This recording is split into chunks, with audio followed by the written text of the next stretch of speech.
शिवाय नमस्तुभ्यम, हर हर महादेव। आप सभी को सकट चौथ की हार्दिक शुभकामनाएं। आज के इस खास वीडियो में चौथ माता की कथा का श्रवण करेंगे। चौथ माता सभी की संतानों की रक्षा करती हैं और सभी के घर में खुशहाली के भंडार भरती हैं। चौथ माता का बंधन जो संतान रक्षा और भक्तों के जीवन में सुख समृद्धि लाने वाला होता है। जहाँ चौथ माता की पूजा होती है वहाँ कोई संकट आता ही नहीं। माता के आशीर्वाद से संतान को दीर्घायु सुखद भविष्य प्रदान होता है। चौथ माता की कथा सुनने और व्रत करने से संतान पे आने वाला संकट टल जाता है। घर परिवार में आनंद और सुख समृद्धि का वास होता है। चौथ माता अपने भक्तों की हर प्रार्थनाएं सुनती हैं और उनकी मनोकामनाएं पूर्ण करती हैं। जो भी भक्त अपने जीवन में बहुत ज्यादा संकटों से परेशान है, वो आज इस दिव्य पौराणिक कथा का श्रवण करते हैं या सुन लेते हैं तो उसे सुनने मात्र से उनके ऊपर ऐसी कृपा बरसती है कि उनके जीवन में संकट नहीं आते, क्योंकि सकट माता ऐसी कृपालु और ममतामयी माता है जिनका स्मरण कर हम अपने जीवन के सभी कष्टों को दूर करते हैं। तो चलिए उनके चरणों का स्मरण करते हुए, नमन करते हुए, श्रद्धा और विश्वास के साथ में आज चौथ माता की पवित्र कथा का श्रवण करें और उनका आशीर्वाद लेते हैं। तो प्रिय श्रोताओं, चौथ माता की कहानी सुनने से पहले आपको बताते हैं कि चौथ माता प्रकट कैसे हुई। चौथ माता का व्रत संतान, पति की लंबी आयु की कामना से किया जाता है। मान्यता है कि सवाई माधोपुर में चौथ माता ने यहाँ के राजा को दर्शन दिए थे। कहते हैं कि इस मंदिर की स्थापना राजा भीम सिंह ने करवाई थी।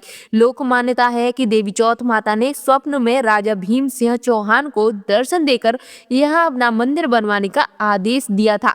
राजा एक बार बरवाड़ा से संध्या के समय शिकार पे निकले, तभी उनकी पत्नी रत्नावली ने उन्हें टोका, लेकिन भीम सिंह ने यह कहकर उनकी बात को टाल दिया कि चौहान एक बार सवार होने के बाद शिकार करके ही नीचे उतरते हैं। इस तरह अपनी रानी की बात को अनसुना के राजा भीम सिंह अपने कुछ सैनिकों के साथ घनघोर जंगल की तरफ चले गए। राजा रानी के मना करने के बाद भी शिकार को चले गए। शाम ढलने पर उन्होंने वहां एक हिरण देखा, तभी उस हिरण का पीछा करने लगे। थोड़ी ही देर में रात हो गई। रात होने के बावजूद भी भीम सिंह हिरण का पीछा करते रहे। धीरे धीरे वह हिरण भीम सिंह की नजरों से ओझल हो गया और तब तक राजा के साथ सैनिक भी रास्ता भटक चुके थे। राजा अब सैनिकों से बिछड़ चुके थे। अकेले में राजा विचलित हो गए। अब उसे भटकते भटकते बहुत जोर से भूख और प्यास लगने लगी। प्यास के मारे उसका गला सूखने लगा। उसने इधर उधर पानी की तलाश की, लेकिन पीने को पानी नहीं मिला, जिसे वह प्यास से मूर्छित होकर जंगल में ही गिर पड़े। तब मूर्छित अवस्था में भीम सिंह को पचाला तलहटी में चौथ माता की प्रतिमा दिखाई देने लगी। कुछ देर बाद उन्होंने देखा कि भयंकर बारिश होने लगी और बिजली का कड़कने की आवाज आने लगी, जिसकी मूर्छा टूटने पर राजा को अपने चारों तरफ पानी ही पानी नजर आया। घनघोर जंगल में कोई भी नहीं था। तभी यह चमत्कार हुआ कि वहां पर पानी आ गया। राजा ने पहले पानी पिया, फिर वही अंधकार भरी रात में एक दिव्य कांतिमान बालक उन पर उसकी नजर पड़ी। वह कन्या उस समय खेल रही थी। राजा ने उस कन्या को इस भीषण वन में देखा तो पूछा कि बालके, तुम इस जंगल में अकेली क्या कर रही हो? तुम्हारे माँ बाप कहाँ पर हैं? कन्या ने तोतली वाणी में कहा, हे राजन, तुम ये बताओ कि तुम्हारी प्यास बुझी या नहीं। ऐसा कह के वो कन्या अपने असली देवी रूप में आ गई। तब राजा उनके चरणों में गिर पड़ा और कहने लगा, आदिशक्ति महामाया, मुझे आपसे कुछ नहीं चाहिए। अगर आप मुझ पर प्रसन्न हैं तो हमारे प्रांत में ही हमेशा निवास करें। और तथास्तु कह के वो देवी अदृश्य हो गई। राजा को उसकी जगह जहाँ चौथ माता की एक प्रतिमा मिली, उसी चौथ माता की प्रतिमा को लेकर राजा बरवाड़ की ओर लौट पड़ा। बरवाड़ घूमते पहुंचते राजा ने राज्य में पूरा हाल साल कह सुनाया।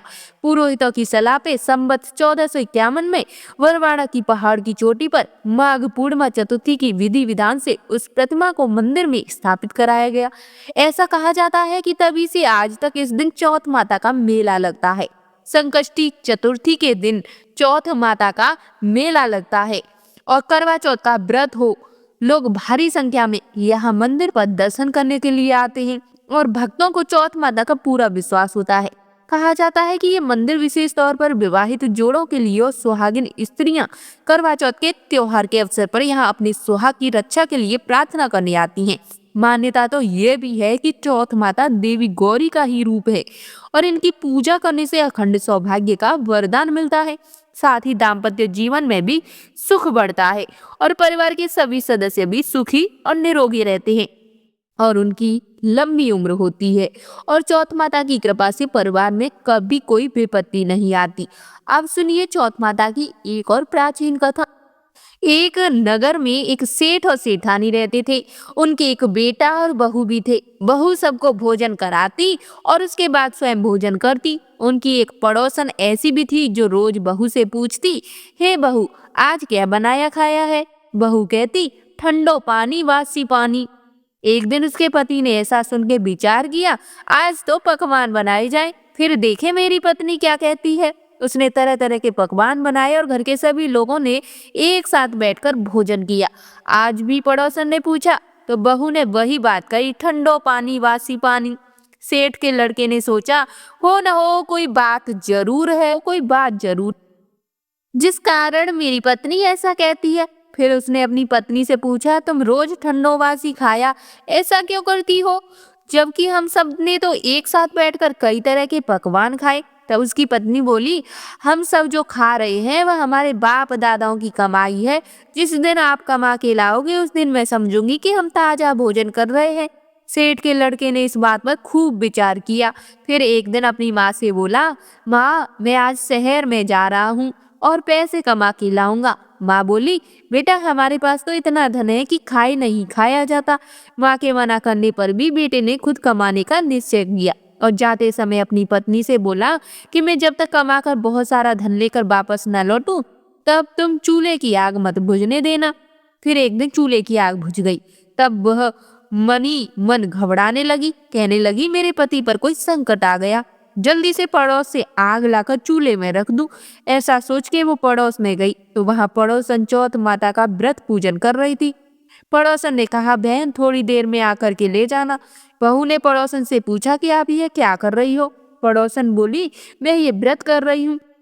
तो बहू ने पूछा, यह व्रत क्यों करती हो, इससे क्या फल मिलता है?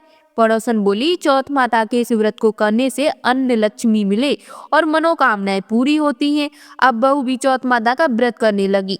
दीवार पर चौथ माता की चित्र बनाई। उस दिन घी गुड़ का चूरमा बना के रात को चंद्रमा को अर्घ दे के भोजन करती। ऐसा करते करते उसे बहुत दिन बीत गए। उधर चौथ माता ने बहू के पति को सपने में आकर दर्शन दिए। साहूकार के बेटे, तू जाग रहा है कि सो रहा है? तेरी पत्नी तुझे बहुत याद कर रही है, जा घर और उसकी चिंता मिटा दे। दुकान खोलकर कुकेश्वर का पगलिया बनाकर बैठ जाना, आज तेरा सारा हिसाब किताब चुकता हो जाएगा। अब तो चौथ माता ने जैसा कहा वैसा ही हुआ। उसने घर जाने की तैयारी की और गाड़ी भरकर धन दौलत लेकर चल पड़ा। रास्ते में एक बड़ा सा काला नाग फन फैलाए बैठा और बोला, आज तो मैं तुझे ढस कर ही छोड़ूंगा, नहीं तो तेरी उम्र पूरी हो गई है। सेठ का लड़का बोला, आज चौथ माता ने मुझे सपना दिया है तो मैं अपनी पत्नी से मिलने जा रहा हूँ। वहाँ मेरी पत्नी मेरा इंतजार कर रही होगी, बहुत चिंता कर रही होगी, मैं उससे मिलकर जरूर वापस आऊंगा, तब तू मुझे डस लेना।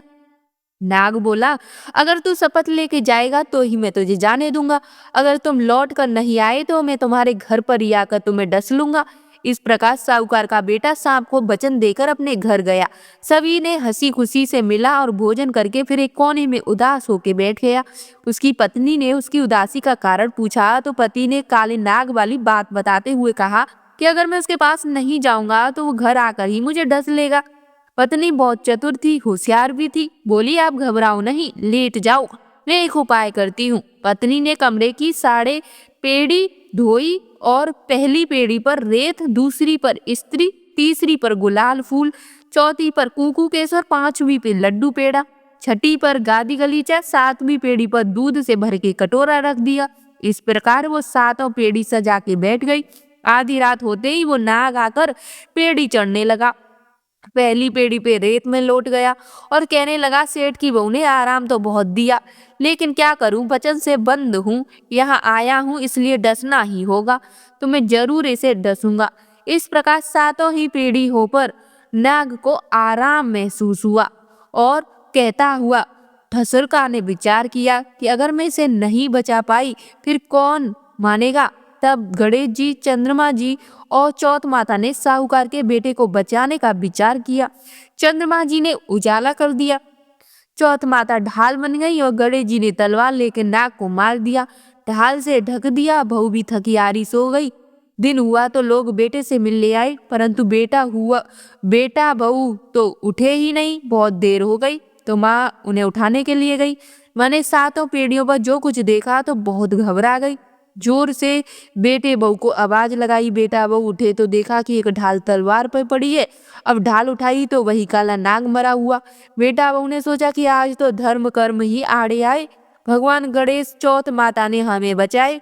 चौथ माता अपने जैसे सेठ के बेटे बहू की रक्षा की, वैसे सबकी रक्षा करना। प्रेम से बोलिए चौथ माता की जय। अब सुनिए सकट चौथ के दिन सुनी जाने वाली एक बहुत ही सुंदर सी कथा। एक बार की बात है, किसी नगर में कुम्हार रहता था। वह मिट्टी के बर्तन पकाकर एक बार जब उसने मिट्टी के बर्तन बनाने के लिए आवा लगाया तो आवा नहीं पका। हार के वो राजा के पास जाकर प्रार्थना करने लगा, महाराज पता नहीं क्या बात है, आवा पक ही नहीं रहा। राजा ने पुरोहितों को बुलाकर इसका कारण पूछा तो राजा पंडित ने कहा कि हर बार आवा लगाते समय एक बच्चे की बलि देनी होती है, आवा पक जाता है।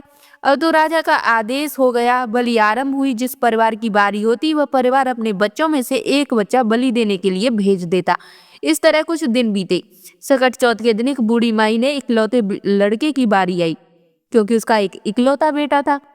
अब बूढ़ी माई के लिए तो वह उसके जीवन का इकलौता सहारा था, लेकिन राजा की आज्ञा थी और किसी की भला कहाँ चलती थी। दुखी बूढ़ी माई सोच रही कि मेरा तो एक ही बेटा है और वह भी सकट के दिन मुझसे अलग हो जाएगा। बूढ़ी माई के दुख का कोई अंत ही नहीं था, लेकिन बूढ़ी माई ने धैर्य रखा और उन्हें अपने बेटे को सकट की सुपारी और दूब का बीड़ा देकर कहा, बेटा भगवान का नाम लेकर आबा में बैठ जाना, सकट माता तुम्हारी रक्षा करेंगी। सकट का दिन था। बूढ़ी माई ने व्रत रखा था। घर कुमार के घर पर बालक को मिट्टी के बर्तन के साथ आबे में डाल दिया। सकट चौथ का दिन था। बूढ़ी माई लगातार गणेश भगवान और सकट माता से अपने बच्चे की सुरक्षा के लिए प्रार्थना कर रही थी, उसकी लंबी उम्र के लिए कामना कर रही थी। इधर चमत्कार हुआ। कुमार ने सुबह उठकर देखा तो आबा में तो उसके बर्तन पक गए, लेकिन उस बालक का बाल भी बांका नहीं हुआ। पहले तो आबा पकने में कई दिन लग जाते थे, लेकिन यह चमत्कार तो बहुत ही ज्यादा उसे डरा गया। वह डर के मारे राजा के दरबार में जाके घटना बताने लगा। राजा ने उस बालक और बूढ़ी माँ को बुलाया। माँ ने सभी तरह के विघ्नों को दूर करने वाली संकष्टी चतुर्थी का वर्णन किया। घटना के बाद से महिला संतान और परिवार के सौभाग्य के लिए सकट चौथ का व्रत करने लगी। ऐसी सकट चौथ की महिमा जो सुनता है उसके समस्त मनोकामना पूर्ण होती है, संकट टल जाते हैं। इस व्रत को करने से, पूजा करने से, कथा का श्रवण करने से गणेश भगवान और सकट माता सभी की मनोकामना पूर्ण करती हैं। बोलिए भगवान गणेश की जय। तो ये थी सकट माता के व्रत की कथाएं। अगर आपको ये कथाएं पसंद आए तो वीडियो को लाइक जरूर से कर दीजिए। चैनल पर नए हैं तो चैनल को सब्सक्राइब करना बिल्कुल मत भूलिए। चलिए मिलते हैं आपसे एक और कथा के साथ नेक्स्ट वीडियो में। तब तक के लिए बने रहिए, खुश रहिए, मस्त रहिए।